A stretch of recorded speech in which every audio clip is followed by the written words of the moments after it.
كما يحب ربنا ويرضى. أشهد أن لا إله إلا الله وحده ربي لا شريك له وأشهد أن محمدا عبده ورسوله الذي لا نبي بعده. أما بعد. Alhamdulillah, di siang hari ini Allah masih memberikan nikmat kepada kita.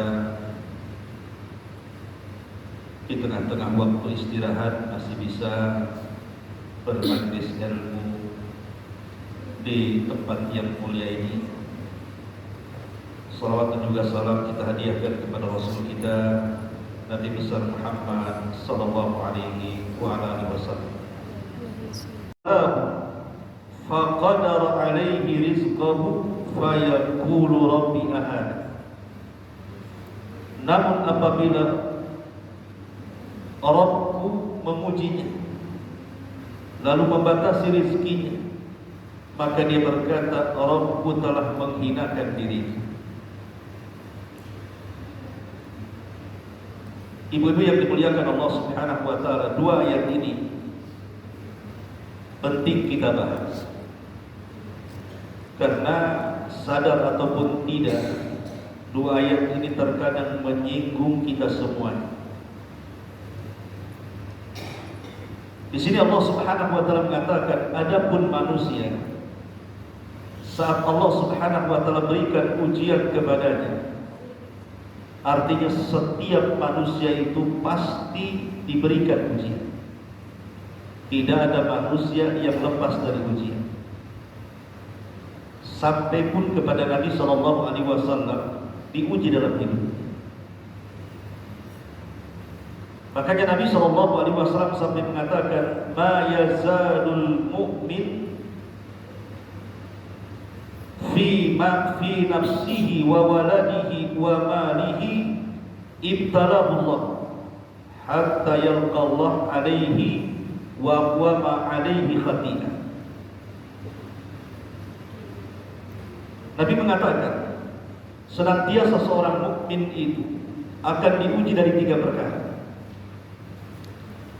Pertama, dirinya, boleh jadi mungkin dari segi kesehatan.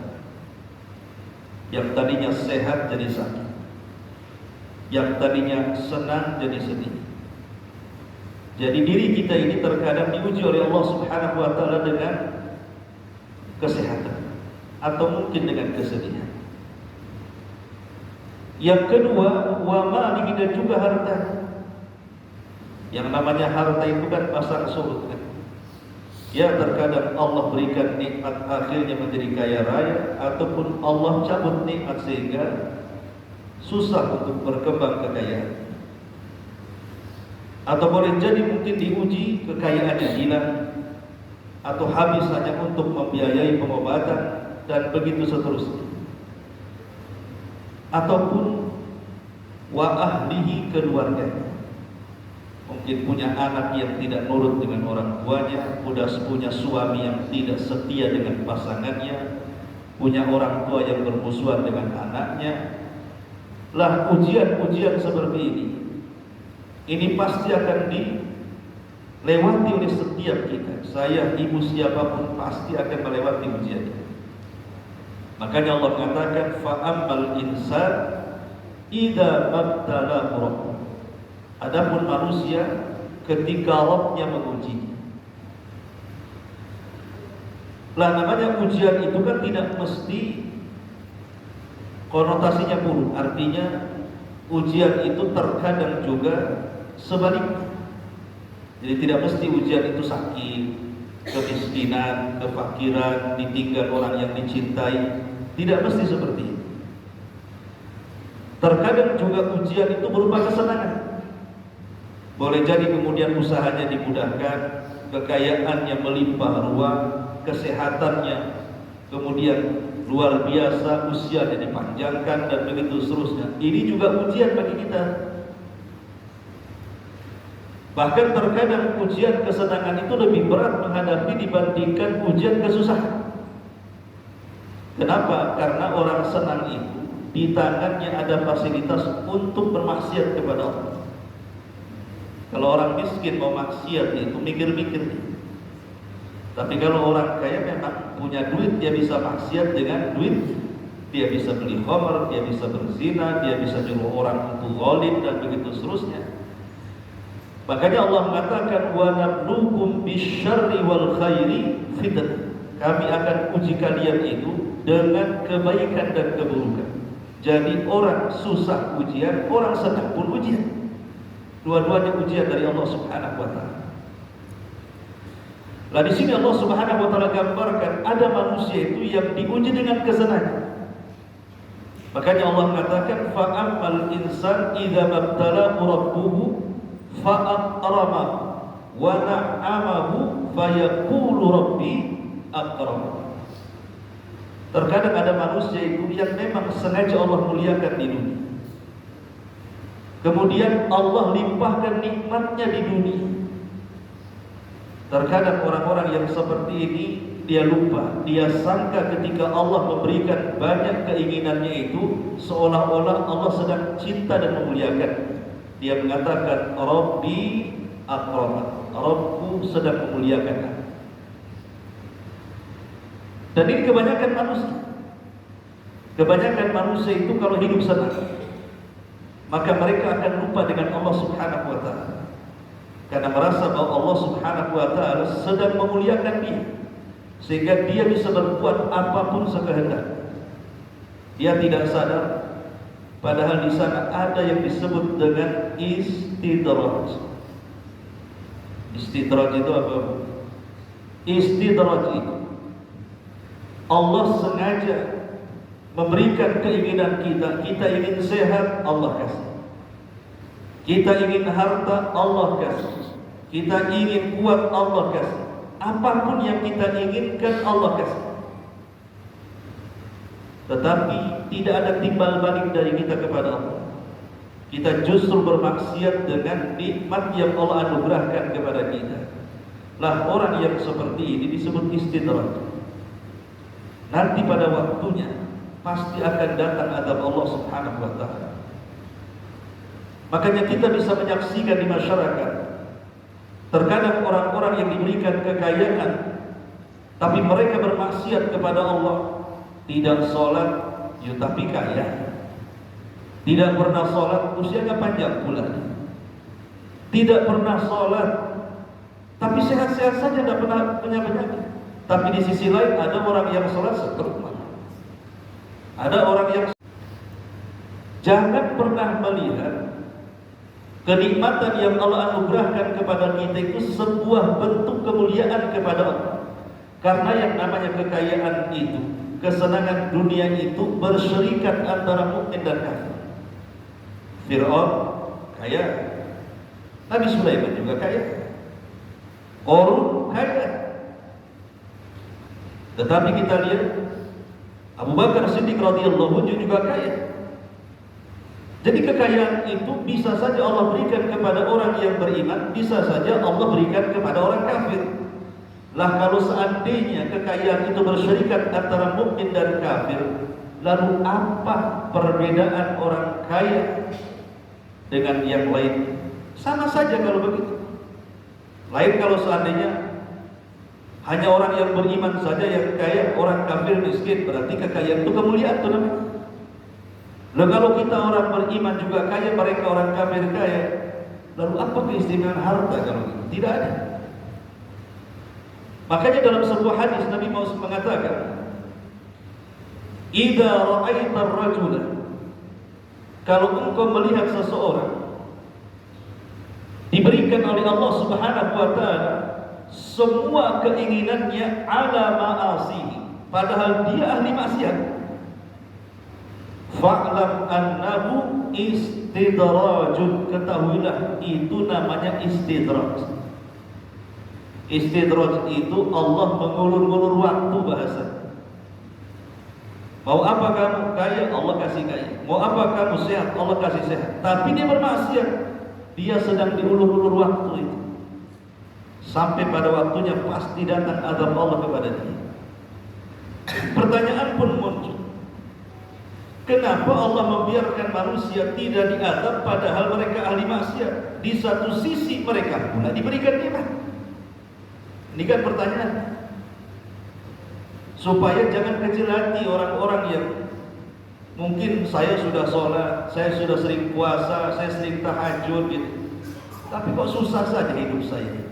Tetangga saya sholat pun tidak, tahajud pun tidak, Ramadan tak puasa, tapi rumahnya makin naik saja. Begini, kenapa Allah Subhanahu wa taala membiarkan manusia tidak diazab oleh Allah? Padahal mereka bermaksiat kepada Allah, di satu titik mereka pun Allah berikan nikmat. Ada alasan satu. Terkadang Allah Subhanahu wa taala membiarkan orang tidak diazab padahal mereka bermaksiat itu. Allah itu kan Rahim. Rahim itu Maha Pengasih. Terkadang Allah menangguhkan waktu tobat atau tidak. Jadi menangguhkan supaya suruh tobat. Jadi kalau seandainya nih ada orang makin kaya padahal dia pelit, ada orang makin sehat padahal tidak sholat, ada usahanya makin lancar padahal tidak zakat, maka ketahuilah Allah sedang mengulur-ulur waktu, disuruh tobat. Tobat itu tidak. Kalau dia bertobat kepada Allah Subhanahu wa taala, maka kekayaannya akan menjadi keberkahan bagi hidup. Tapi kalau tidak, maka Allah Subhanahu wa taala berfirman di dalam surah Al-Imran ayat 178, "Wala yahsabanna alladziina kafaru innama numli lahum khairun li anfusihim." Janganlah kalian, wahai orang-orang kafir, menyangka bahwa pemberian tangguhan kepada kalian itu sebuah kebaikan bagi kalian. Jadi kalau orang diberikan kesehatan, diberikan rezeki luas padahal bermaksiatnya itu bukan sebuah kebaikan kata Allah.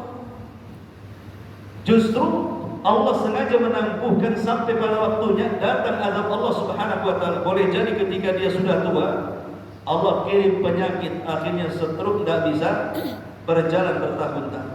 Padahal di masa mudanya dia senang hidupnya. Atau Allah buat koma, dia nggak mati-mati. Bertahun-tahun koma nggak mati-mati.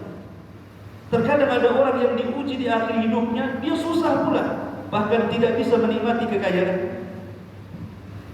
Nah ini sengaja Allah itu mengulur-ulur waktu, mau tobat atau tidak. Ini yang pertama. Yang kedua, sengaja mengulur-ulur waktu supaya dosa mereka itu ditumpuk-tumpuk oleh Allah. Jadi Allah sengaja maksiatnya jalan, tetapi tetap Allah berikan nikmat, sengaja biar dosanya ditumpuk-tumpuk sama Allah. Makanya Allah mengatakan innama numli lahum liyazdadu itsman wa lahum adzabun muhin. Sesungguhnya kami berikan tangguhan kepada mereka itu hanya supaya bertambah-tambah dosa mereka, dan bagi mereka azab yang menghinakan telah menanti. Jadi harusnya begini cara berpikir. Kalau seandainya saya usaha berhasil terus, padahal sholat tidak, harusnya orang yang seperti ini takut kepada Allah. Kenapa kok usahanya lancar padahal saya tidak sholat? Bukan malah senang. Atau umpamanya seseorang diberikan kesehatan terus, tidak ada penyakit ini, nggak ngeluh penyakit itu, padahal dia jarang beribadah kepada Allah. Ini harus takut. Kenapa kok saya sehat? Si anu sholat itu sakit-sakitannya pinggangnya. Saya tidak sholat, alhamdulillah sehat-sehat saja kan. Harusnya harus takut. Kenapa harus takut? Jangan-jangan ini istidraj. Sengaja Allah berikan kenikmatan-kenikmatan di atas kemaksiatannya sampai pada waktunya turun azab kepada dia. Cuman masalahnya, terkadang banyak orang-orang yang justru diberikan ujian oleh Allah padahal dia ahli ibadah. Dia memandang orang-orang yang diberikan nikmat padahal ahli maksiat, pengen pula seperti dia. Itu masalahnya. Kan begitu ya? Umpamanya ibu ini sudah kepengen sesuatu, pengen lancar usahanya, pengen suaminya berhasil dan begitu seterusnya. Ibu berdoa lah terus-terusan, sholat tahajudnya nggak tinggal, doanya nggak tinggal. Tapi segitu-gitu saja hidupnya lah. Sementara tetangga kadang-kadang mabuk, kadang-kadang berzina, kadang-kadang apa. Kok kekayaannya makin pengen pula dengan seperti orang yang ahli maksiat itu. Padahal harusnya orang yang diberikan ujian itu senang dibandingkan orang yang tidak diuji. Kenapa? Boleh jadi ujian itu mengingatkan kita lalai diingatkan kasih ujian. Atau boleh jadi ujian itu untuk menggugurkan dosa kita. Mungkin dulu kita banyak dosa, akhirnya diberikan ujian supaya dibersihkan dosanya. Atau boleh jadi ujian itu untuk meningkatkan derajat kita di surga. Siapa yang tahu? Ma'asyiral muslimat yang dimuliakan Allah Azza wa Jalla. Makanya yang kedua, kenapa Allah tidak mengazab orang di atas kemaksiatan dan diberikan nikmat? Boleh jadi sengaja Allah hendak menumpuk-numpuk dosa bersama dia, sampai pada waktunya mereka terancam dengan azab yang dihina. Yang ketiga, atau supaya mereka makin disesatkan oleh Allah Subhanahu wa taala. Karena begini Bu, Allah itu akan memberikan sesuatu sesuai dengan kehendak kita. Kalau kita ingin dapat hidayah dan terus meminta hidayah kepada Allah, maka Allah akan berikan hidayah. Tapi kalau kita terus tersesat dan tidak mau sadar-sadar, maka Allah sesatkan sekali. Itulah yang Allah Subhanahu wa taala katakan di dalam surah An-Nisa ayat 115. Allah mengatakan, nuwalli ma tawalla wa nuslihi jahannam wa sa'at masir. Kami akan palingkan, kata Allah, kemana dia hendak berpaling. Tapi kami sudah siapkan jahanam, dan jahanam itu seburuk-buruk tempat bagi dia. Artinya kalau seandainya seseorang itu mengikuti hawa nafsunya, mendengar azan tidak mau ke masjid, diundang pengajian tidak mau datang, tetapi usahanya lancar, usahanya Masya Allah lancar, rumahnya bagus, kendaraannya bagus, tapi jauh dari Allah Subhanahu wa taala, berarti dia memilih sesat dibandingkan hidayah. Ketika dia memilih sesat dan tidak memilih hidayah, Allah sesatkan sekali. Alhamdulillah Bu. Dan kalau Allah sudah sesatkan orang ini, tidak ada satupun manusia yang bisa memberikan hidayah kepada dia. Makanya sengaja Allah ulur-ulur waktu itu. Atau boleh jadi Allah Subhanahu wa taala menangguhkan azabnya baik di akhir hidupnya, atau boleh jadi setelah kematian. Mungkin di dunia dia tidak diazab. Orang yang diulur-ulur waktunya oleh Allah tadi diberikan nikmat tapi bermaksiat itu, boleh jadi ditangguhkan azab. Boleh jadi di akhir hidupnya Allah tampakkan azabnya, atau kalau tidak ditampakkan azabnya di dunia, nanti di akhirat. Seperti contohnya Qarun. Qarun Allah tampakkan hidupnya di akhir hidupnya. Azab Allah itu Allah tampakkan kepada Qarun di akhir hidup. Dia merasa Qarun itu kan dulunya miskin. Kemudian dia belajar kepada Nabi Musa alaihi salatu wassalam. Akhirnya menguasai qiraah Taurat. Sampai kalau dia membaca Taurat itu merdunya luar biasa. Sampai diundang kemana, ke sana kemari. Sama lah kalau sekarang kita undang-undang qori gitu. Nah, itulah Qarun tuh, waktu miskinnya mendekat kepada Nabi Musa. Kemudian satu hari Qarun ini melihat orang kaya. Disitulah dia ingin kaya, dengan harapan kalau dia kaya, dia ingin membantu dakwahnya Nabi Musa. Itu waktu miskin tuh biasanya angan-angannya tinggi. Kalau saya kaya pengen bangun masjid, kalau saya kaya pengen bantu panti asuhan. Sudah kaya tak pernah ke masjid, jangan bantu masjid. Masjid ke masjid tidak akan. Lah datang syariat zakat. Jadi Nabi Musa mengirim orang untuk mengambil zakat, dan zakat orang dulu kan besar. Kalau zakat dalam Islam kan sedikit, hanya 2,5%, tapi zakatnya orang-orang dulu itu 30% dari harta. Banyak 30%. Kita kan cuma 2,5% aja.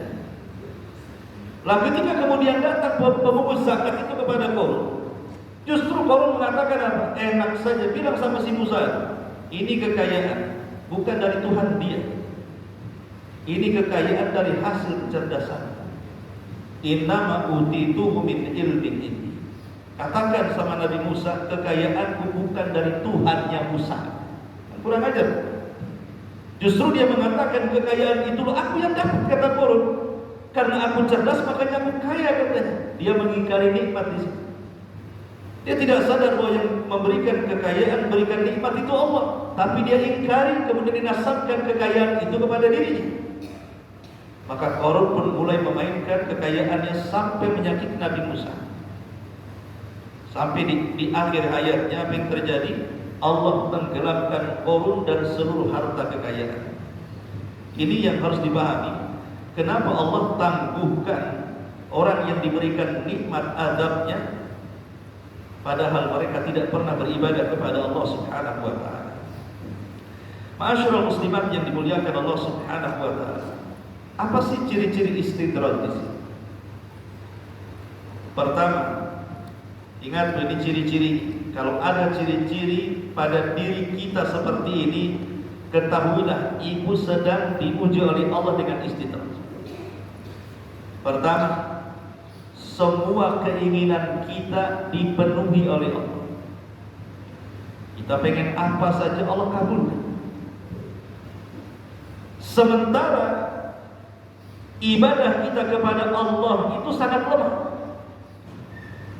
Jadi kalau ibadah kita kepada Allah lemah, mungkin sholat jarang, ataupun mungkin puasa Ramadan kadang puasa kadang tidak, mungkin tidak pernah sedekah, tidak pernah zakat, sudah punya uang tidak mau haji, nggak mau umroh kan itu. Tapi keinginannya itu selalu dikabulkan. Pengen rumah, sudah dapat rumah. Pengen kendaraan, sudah dapat kendaraan. Pengen kaya, Allah berikan kekayaan. Ini orang kalau keinginannya dipenuhi oleh Allah, sementara dia lemah dalam ibadah, hati-hati. Allah sedang membuat makar kepada kita. Harus takut. Ya.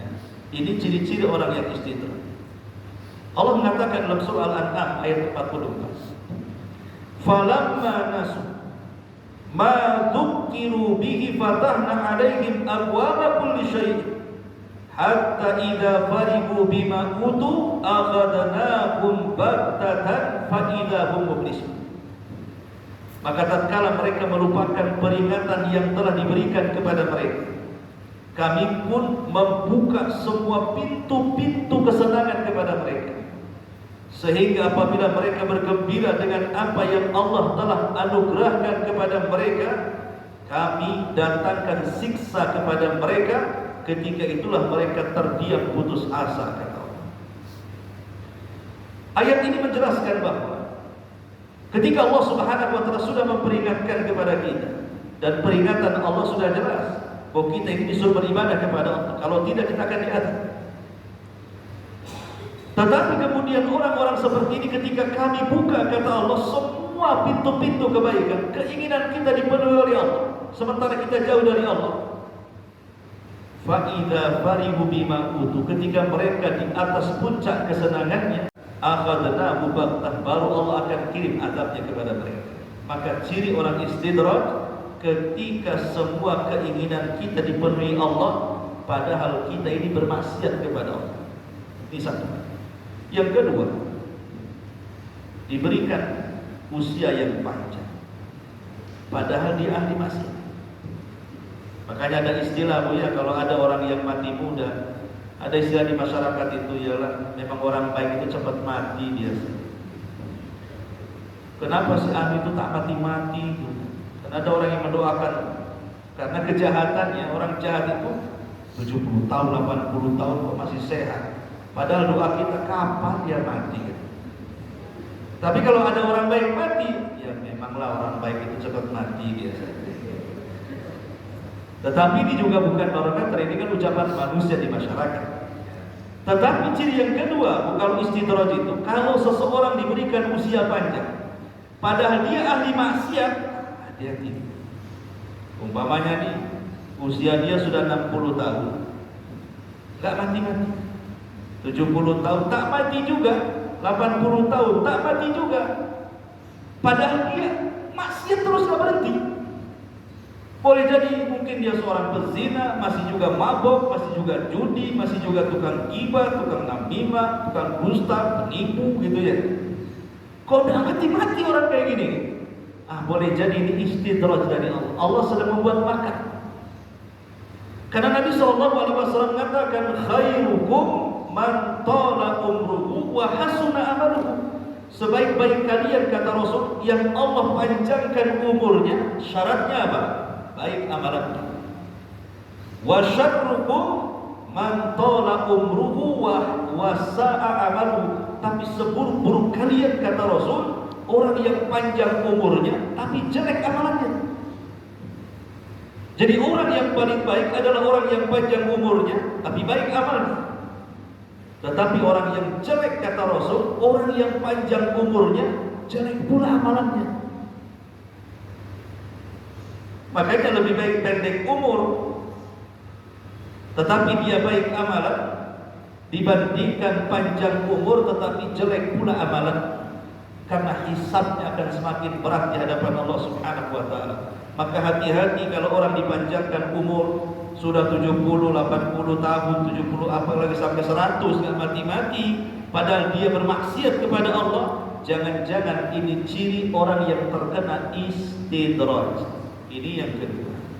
Yang ketiga, merasa aman ketika melakukan kezaliman. Merasa aman ketika melakukan kezaliman.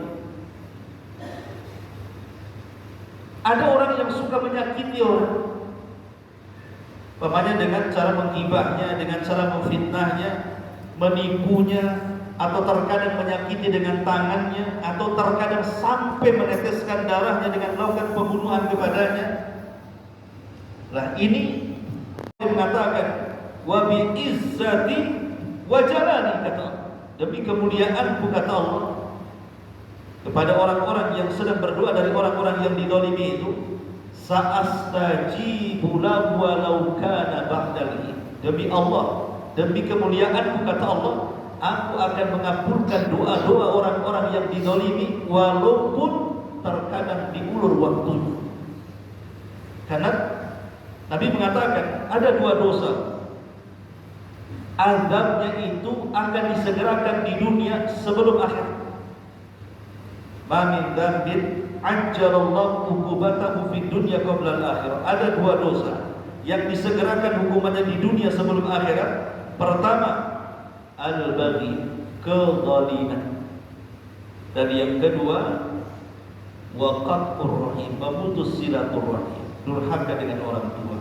Itu biasanya azabnya cash di dunia. Hidupnya tidak berkah, tidak tenang, tidak nyaman, padahal dia kaya. Ya, karena dia durhaka dengan orang tua. Atau karena kezaliman.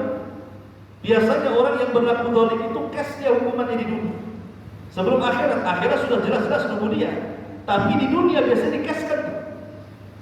Dahulu di zaman Nabi SAW ada seorang sahabat namanya Sa'ad ibn Zaid, salah satu dari 10 sahabat yang dijanjikan masuk surga. Namanya Sa'ad ibn Zaid. Sa'ad ibn Zaid ini dia menikah dengan salah satu adiknya Umar bin Khattab. Jadi ya dengan Umar bin Khattab hubungannya ipar.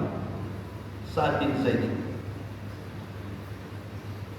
Di masa Rasulullah SAW sudah meninggal, Sa'ad bin Zaid ini punya lahan, punya tanah yang biasa dia bercocok tanam di situ. Dan sudah turun temurun di situ. Tiba-tiba ada wanita fasik, wanita jahat, seorang nenek. Dia datang mengaku bahwa tanah itu milik. Wahai Sa'ad, tanah itu milik. Kata Sa'ad, ini tanah warisan dari orang tua. Kata nenek itu, oh tidak bisa. Ini tanah milikku, bukan milik. Kemudian si nenek ini memalsukan surat tanah.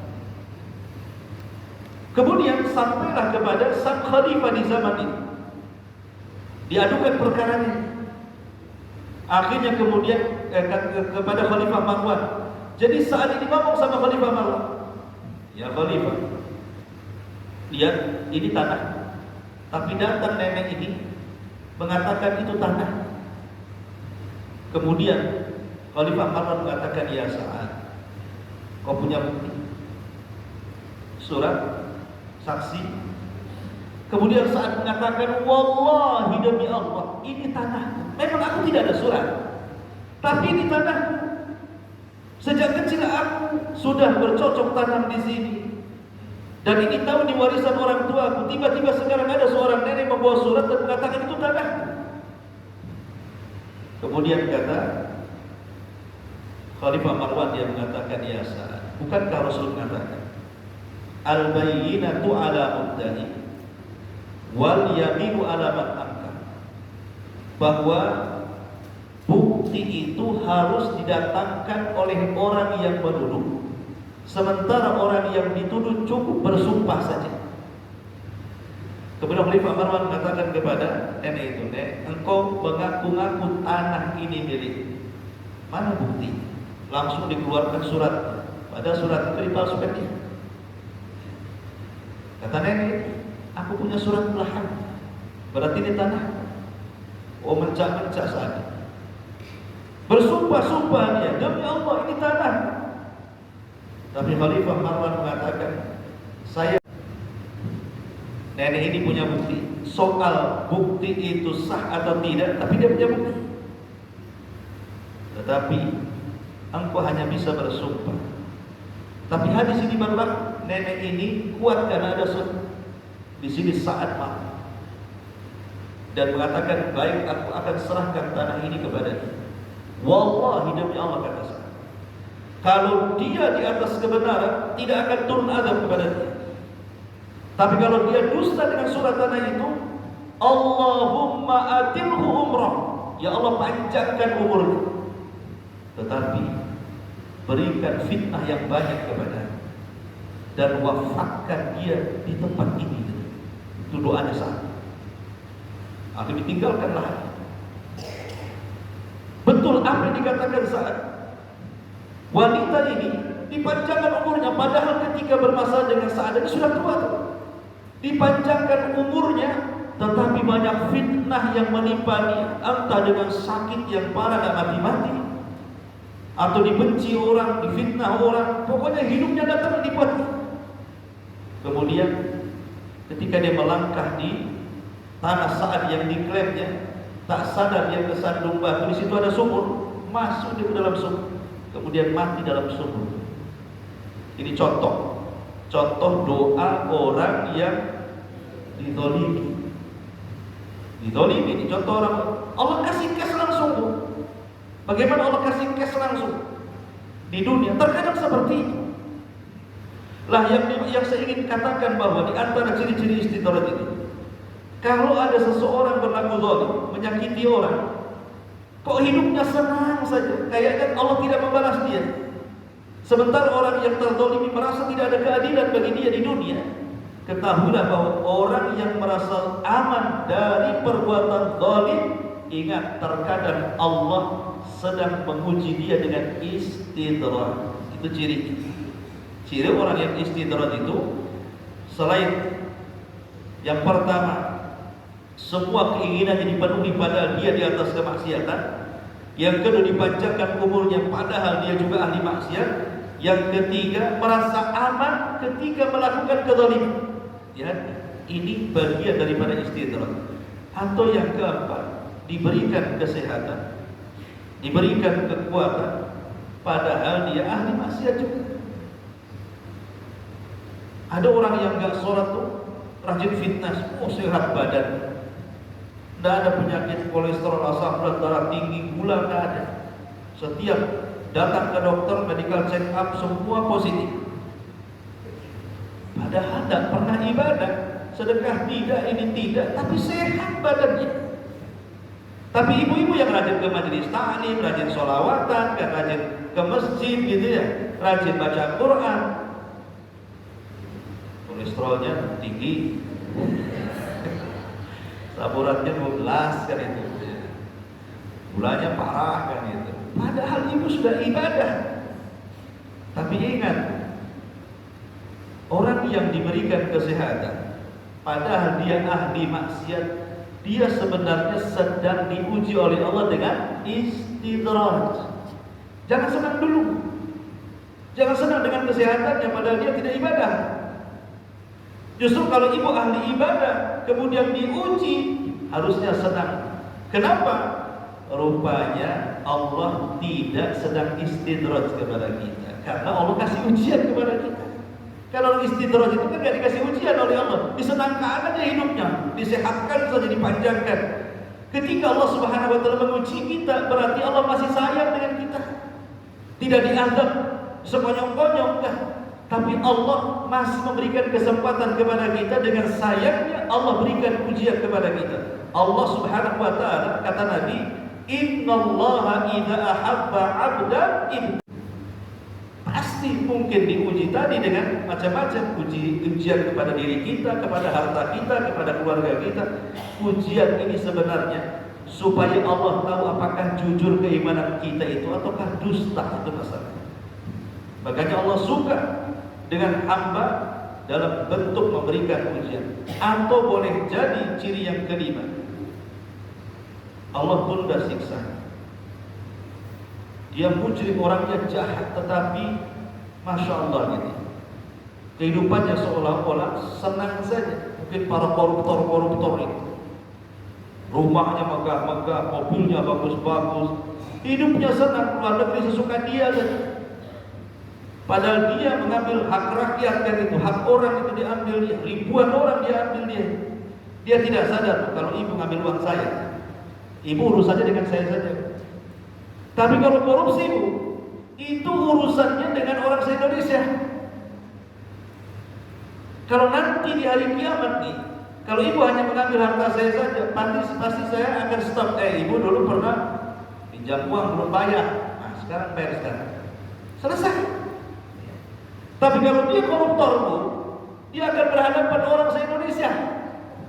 Baru lolos dengan orang Batam, ketemu orang Tanjung Pinang. Baru lulus dari orang Tanjung Pinang, ketemu orang Tanjung Uban. Baru lulus dari orang Tanjung Uban, Tanjung Batu datang lagi. Jadi begitu, orang namanya uang rakyat, kan gitu. Lah dia akan dituntut sebanyak jumlah rakyat. Ngeri, mereka tidak sadar orang yang korupsi. Mereka senang saja menikmati, tapi mereka tidak sadar bahwa mereka sedang diuji dalam bentuk istidraj itu. Allah tunda siksanya di dunia, na'udzubillah. Masyaallah muslimat yang dimuliakan Allah Subhanahu wa taala. Atau mungkin dengan contoh yang mudah, kalau ibu ingin tahu istidraj. Contohnya adalah orang-orang yang melakukan riba, melakukan korupsi, namun mereka mendapatkan kekayaan dengan mudah, dan Allah tidak kurangi kekayaan. Atau orang yang berzina, orang yang berjudi, namun mendapatkan kesenangan dan tidak disentuh oleh Allah Subhanahu wa taala dalam bentuk azab. Atau orang yang melimpah hartanya tapi imannya kurang, tapi diberikan kesenangan. Atau orang kikir, bakhil gitu ya. Katanya orang bakhil itu akan dicabut hartanya, dia pula makin kaya, makin bakhil makin kaya. Nah ini contoh-contoh seperti ini adalah contoh-contoh istidraj. Baik, kita kembali kepada ayat. Di sini Allah Subhanahu wa taala mengatakan, fa ammal insanu idza mabtalahu rabbuh.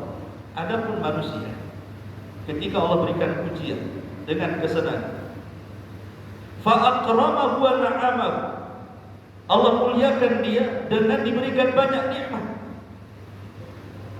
Tetapi dia mengatakan Rabbi akraman, Rabbku sedang memuliakan aku. Tetapi sebaliknya, fa amma idza mabtalahu rabbuhu faqadara alaihi rizqahu fayaqulu rabbi ahan. Tapi kalau Allah uji, disempitkan pula lah dia rizki, dia pun menganggap Allah sedang tidak sayang kepada saya. Hati-hati nih orang-orang mengatakan seperti ini. Apa dulu pernah saya cerita di sini? Saya dulu waktu di Jawa Timur, di Kediri, itu di daerah Parera. Kebetulan di sini saya orang sana.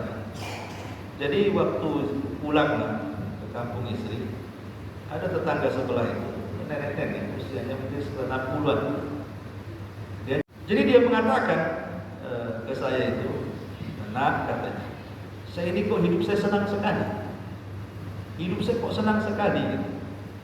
Jadi saya guyoni, "Emang apa, Nek?" "Ingin dengar cerita nenek." Gitu. "Ah, bolehlah Nek cerita." Jadi nenek cerita, "Dulu saya punya suami juragan tembakau." Cerita, "Saya punya suami juragan tembakau." Di Kediri kan maklum tembakau. Kaya raya. Sampai dulu ini toko-toko di depan sudah ditunjukkan satu-satu. Ini milik saya, tapi sekarang saya sudah jual satu-satu. Dulu di rata-rata toko-toko di sini ini punya suami saya. Ketika suami saya meninggal, ini semua warisan toko-toko itu jatuh sama saya. Ibu tidak sholat. Pada sholat, kadang-kadang saya bilang, "Udah sholat." "Ah, buat apa sholat?" Udah senang gitu. Ya. Jadi terus cerita lagi, setelah suami saya pertama meninggal juragan tembakau ini, Allah takdirkan saya menikah dengan laki-laki yang kerja di kapal ini. Memang badannya jarang pulang, Nak, tapi uang ini transfer terus katanya. Memang dia jarang balik, orang kapal kan jarang balik ya, tapi uangnya banyak, ditransfer terus. Terus gimana? Dia meninggal kecelakaan. Terus ibu nikah lagi, iya nikah lagi, dapat pensiunan orang yang kerja di pengadilan. Tapi sayang cuma 2 tahun dia meninggal. Tapi uang pensiunnya itu jadi warisan saya katanya. Enak kali hidup saya katanya. Coba gitu. Nikah 3 kali, hidupnya senang. Pertama juragan tembakau meninggal, warisannya jatuh ke dia. Kemudian dapat orang kapal, memang badannya nggak balik katanya, uangnya balik terus katanya. Sampai ada kecelakaan dia meninggal. Terakhir sama orang pengadilan. Ketika pensiun 2 tahun dia meninggal, dia dapat uang pensiun. Saya ini senang kali lah hidup saya itu. Padahal ibu nggak pernah sholat ibu. Kadang-kadang saya guyon itu, kalau di sana saya nasihati, udah tua sholat lah. Nggak pernah sholat, anaknya pun cerita, "Tolonglah Ustaz itu nasihati nenek saya." Tapi lihat bagaimana paradigma mindset orang di sini kan.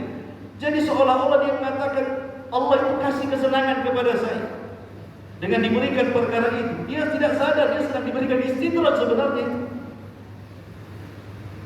Makanya ada orang-orang yang seperti itu, kalau diberikan kesenangan, oh Allah lagi sayang dengan saya.